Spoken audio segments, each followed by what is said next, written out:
ಹಬ್ಬ ಅಂದ ತಕ್ಷಣ ನೆನಪಾಗೋದೇ ಹೋಳಿಗೆ ಊಟ.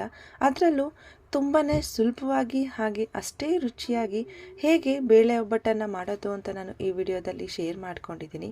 ಕೆಲವರು ಕಡಲೆಬೇಳೆಯಲ್ಲಿ ಮಾಡ್ತಾರೆ, ಇನ್ನು ಕೆಲವರು ಕಡಲೆಬೇಳೆ ಮತ್ತು ತೊಗರಿಬೇಳೆ ಎರಡನ್ನೂ ಮಿಕ್ಸ್ ಮಾಡಿ ಮಾಡ್ತಾರೆ.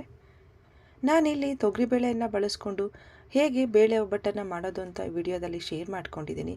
ಹಾಗೆ ಹೋಳಿಗೆಗೆ ಹೇಗೆ ನಾವು ಹಿಟ್ಟನ್ನು ಕಲಸಿ ನೆನೆಸಿಡಬೇಕು ಮತ್ತು ಹೂರ್ಣವನ್ನು ಹೇಗೆ ರೆಡಿ ಮಾಡ್ಕೊಳ್ಬೇಕು, ತುಂಬಾ ಪರ್ಫೆಕ್ಟಾಗಿ ಹೇಗೆ ಮಾಡೋದು ಅಂತ ಕೆಲವೊಂದು ಟ್ರಿಕ್ಸ್ನ ಮೂಲಕ ನಾನು ವಿಡಿಯೋವನ್ನು ಶೇರ್ ಮಾಡ್ಕೊಂಡಿದ್ದೀನಿ. ನೀವು ಫಸ್ಟ್ನೇ ಟೈಮ್ ಟ್ರೈ ಮಾಡ್ತಿದ್ರು ಸಹ ಈ ರೀತಿ ಟ್ರೈ ಮಾಡಿ ನೋಡಿ, ತುಂಬಾ ಚೆನ್ನಾಗಿ ಬರುತ್ತೆ.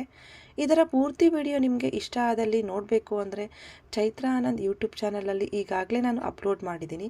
ನಿಮಗೆ ಇಷ್ಟ ಆದರೆ ಹೋಗಿ ಚೆಕ್ ಮಾಡ್ಬೋದು. ಈ ಯುಗಾದಿ ಹಬ್ಬಕ್ಕೆ ನೀವು ಇದೇ ರೀತಿ ಟ್ರೈ ಮಾಡಿ ತುಂಬಾ ಪರ್ಫೆಕ್ಟಾಗಿರುವಂಥ ಹಾಗೆ ರುಚಿಯಾಗಿರ್ತಕ್ಕಂಥ ಬೇಳೆ ಒಬ್ಬಟ್ಟು ನೀವು ಸಹ ಮಾಡ್ಬೋದು. Thank you.